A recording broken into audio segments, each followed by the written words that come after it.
I'm a Crip, but the most important thing, you know what Crip stand for? Community. You have no community if you don't have ownership of land. If you ain't controlling the money in your hood. If you don't got positive relations from the foe and the deuce and the tray and the whatever the else. But it's beyond that though. See, what's going on here is going on everywhere.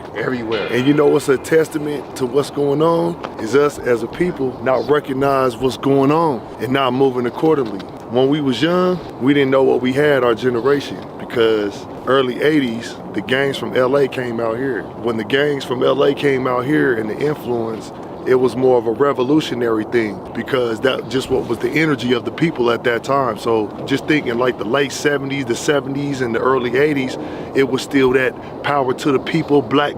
So, you know, when it came to the Cripp'n and the blood and, you know, that element of that was still here, especially when it was new and it was here.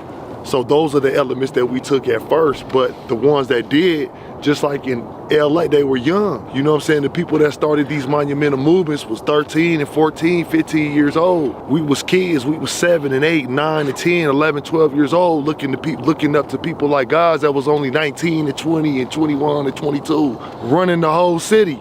We didn't know about mortgages and the importance of putting property in a trust fund so you don't lose it and not selling your property off and just whatever it was. You know, the drugs, you know, a lot of property got lost because everybody's mama was smoking crack. So when everybody's grandparents died that actually owned the house, what do you think the parents that smoked crack did? They lost the house because they didn't know the business or they simply sold it. You know what I'm saying? So now we look up and we got foreigners that's in our hood. It's on us, homie, but we still here because what make a neighborhood is you and your mentality. Because I'm east side everywhere. I'm east side church gangster, Denver Crip everywhere. I don't care where I go. Because my mentality is so cold, all I gotta do is get with like-minded individuals and then we can form Voltron anywhere. A G anywhere is a G everywhere. And we ain't leaving.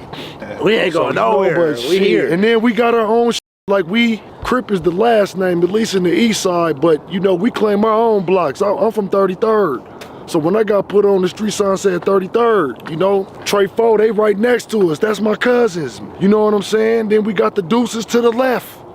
You feel me? So that's just up the street. Trey Deuce right there, Trey right there, Trey 4 right there. That's what we claim. You know what I mean? East side riders. You know, we claim some east side Denver shit. So, you know, but it's nothing if we got nothing, if we ain't doing nothing. So what you claim? What are we doing with And I don't give a what hood you from. If the 5 niggas that got money that don't want to do shit, people understand. We just had a conversation today about how the people, they spend their time, they spend their hard-earned grind to get up. And then when they try to help people, the same energy that they put in to help people is not reciprocated. So once a lot of people get to the top, all of a sudden, they like, well, that's why I don't help nobody, but you can't have that.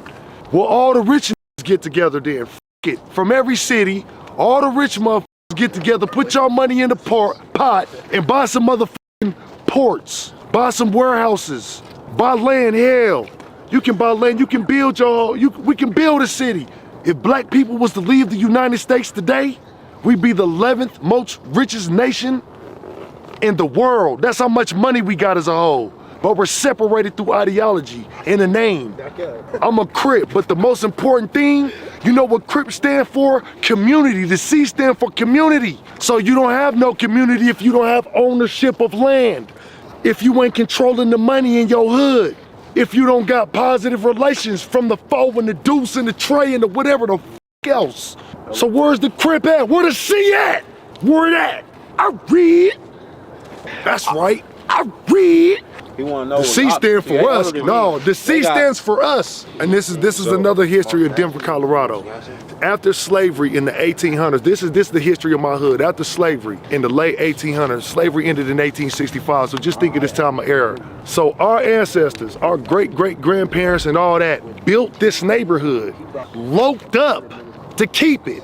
So when it came to the 5 points, they got a museum they just closed down 2 blocks up the street called the Black Historical Museum of Denver, where it shows you black cowboys that literally fought for this neighborhood because they didn't want us to have nothing. So when it comes to the pride of the east side of Denver, it's coming from a long line of black people that fought to have their own and literally built their own. So when you see all these brick houses, we built this.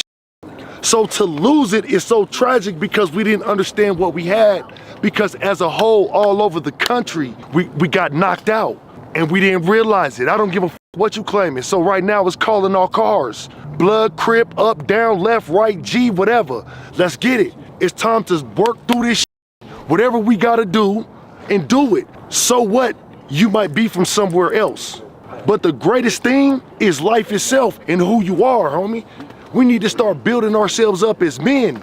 We need to start building ourselves up with divine character so we can, when we get that money, we can keep it. Because look at what's going on right now in the culture. All these young rappers, they got the money. They got millions, they got hundreds of thousands and getting gunned down.